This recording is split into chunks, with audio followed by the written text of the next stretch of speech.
आप सभी को नमस्कार। आज हम एक नया वीडियो लेकर के आए हैं और इस वीडियो में हम बात करेंगे कि हम अपने गांव को किस तरीके से स्वस्थ रख सकते हैं। और इस वीडियो का नाम है मेरा गांव स्वस्थ गांव।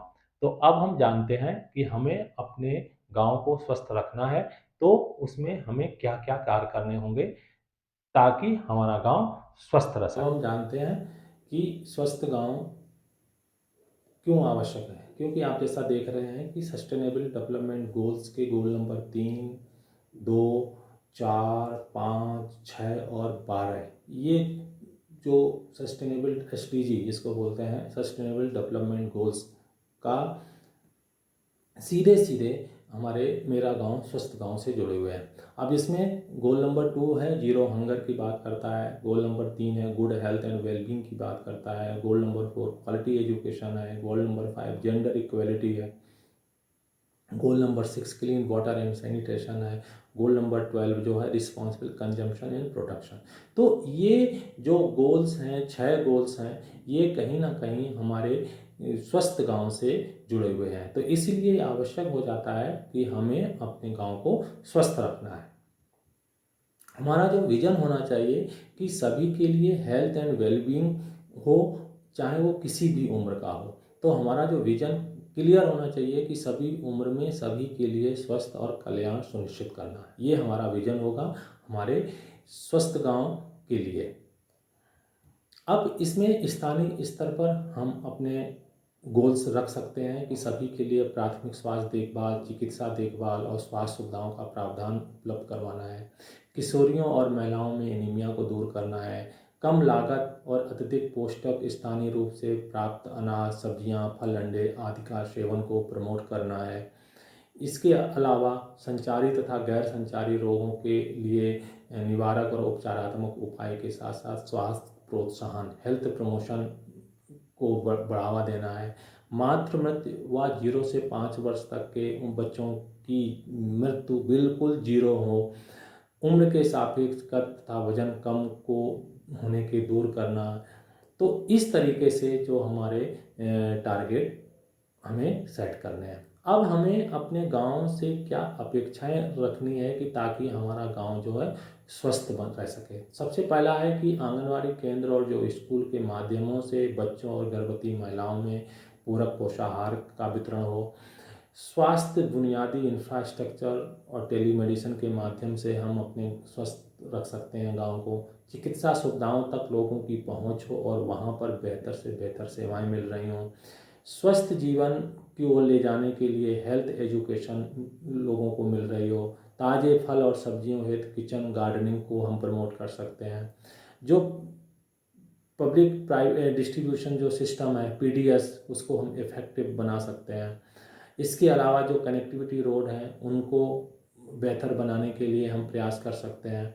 जो स्वच्छता और जो वेस्ट मैनेजमेंट है वो अपने गांव के स्तर पर मैनेजमेंट होना चाहिए कि गांव में बहुत सारी गंदगी होती है, वो हम सफाई पर ज़्यादा ध्यान नहीं देते हैं, वो गंदगी बनी रहती है, तो उस पर भी हम ध्यान दे सकते हैं। और क्लीन वाटर, लोगों को स्वच्छ पानी उपलब्ध हो। तो इस तरीके से हमारे गांव से मिलकर के एक ये जो अपेक्षाएं हैं उनकी पूरी की जा सकती हैं, जिससे कि मेरा गांव और स्वस्थ गांव जो है उसकी कल्पना पूरी हो सकती है। इसके अलावा इसमें ग्राम पंचायत की क्या भूमिका हो सकती है। उसमें पहली है कि विवाह तथा गर्भावस्था की उचित उम्र के बारे में लोगों को जागरूक करना।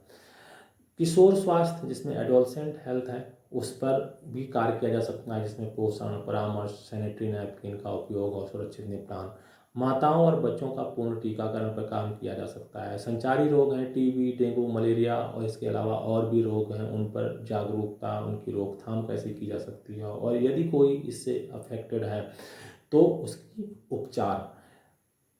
इसके अलावा ग्राम पंचायत का हम और उपयोग कर सकते हैं कि जो गैर संचारी रोग हैं उनकी और अपनी जीवन शैली के प्रति लोगों को जागरूक कर सकते हैं। वृद्धावस्था देखभाल और बच्चों और महिलाओं के पोषण पर भी कार्य किया जाता है। मानसिक स्वास्थ्य और दिव्यांगता से संबंधित जो मुद्दे हैं गांव स्तर पर उनको हम कैसे दूर कर सकते हैं। पंचायतों में 24x7 एक हेल्पलाइन बनाई जा सकती है और आयुष का प्रचार और उसका उपयोग। तो इस तरीके से ग्राम पंचायत के इन्वॉल्वमेंट से भी हम अपने गांव को स्वस्थ रख सकते हैं और इसमें ग्राम पंचायत की बहुत बड़ी भूमिका होती है।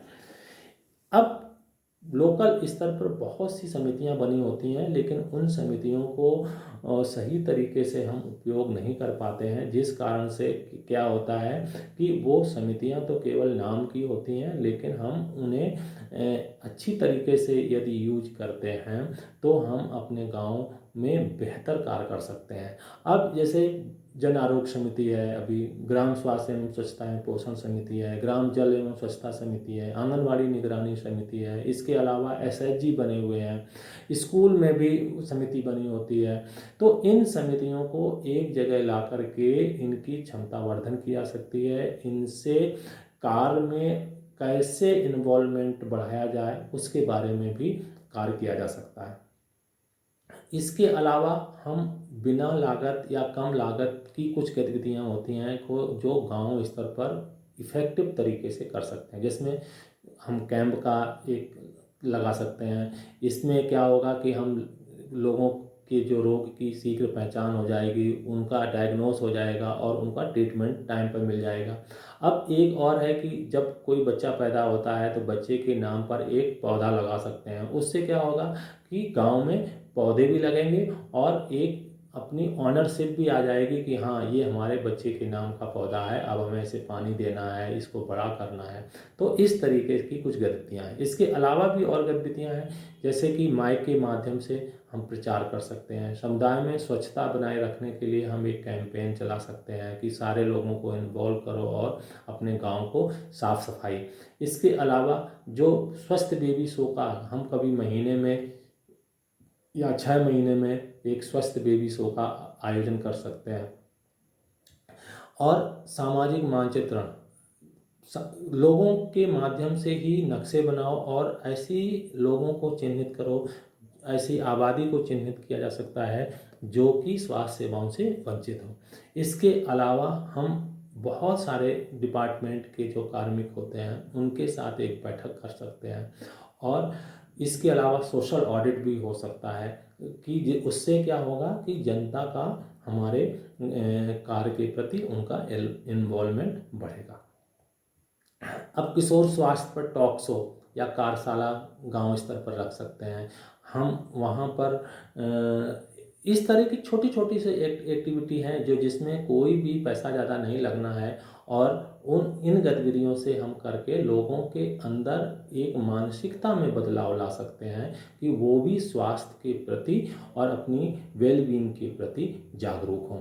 इसके अलावा आप गांव स्तर पर बच्चों के माध्यम से या ग्राम पंचायत के माध्यम से आप वॉल पेंटिंग करा सकते हैं, उसमें अच्छे अच्छे स्वास्थ्य से संबंधी मैसेज लिख सकते हैं कि जिससे कि लोगों को पता चले कि हमारा गांव जो है वो स्वस्थ गांव बनने जा रहा है।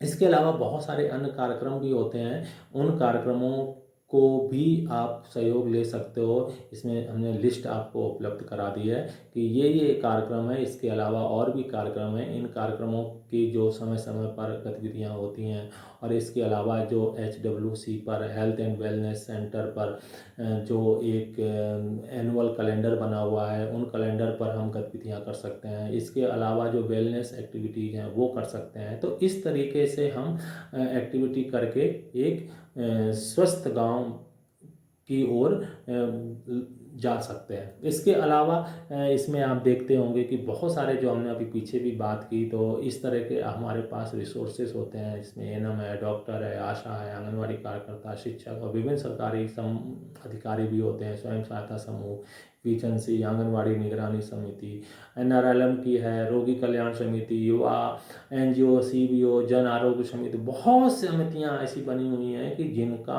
हम सहयोग लेकर के एक अच्छा कार्य कर सकते हैं।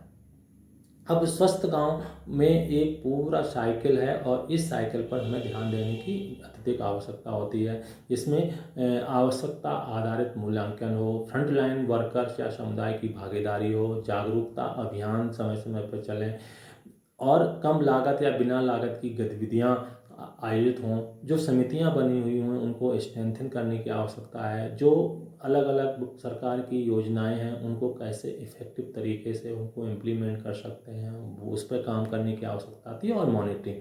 तो ये एक साइकिल है और इस साइकिल पर हमें हर समय ध्यान देने की आवश्यकता रहेगी, तभी हम एक स्वस्थ गाँव बना सकते हैं। तभी हम कह सकते हैं कि मेरा गाँव स्वस्थ गाँव। इसके अलावा आपको मैं बता दूं कि महात्मा गांधी जी ने कहा था कि स्वास्थ्य ही हमारा सबसे अच्छा धन है, सोने और चांदी का मूल इसके सामने कुछ भी नहीं है। तो हम आपसे ये अपेक्षा करते हैं कि आप अपने गांव को स्वस्थ बनाइए, और ये आपका एक लक्ष्य होना चाहिए कि मेरा गांव स्वस्थ गांव।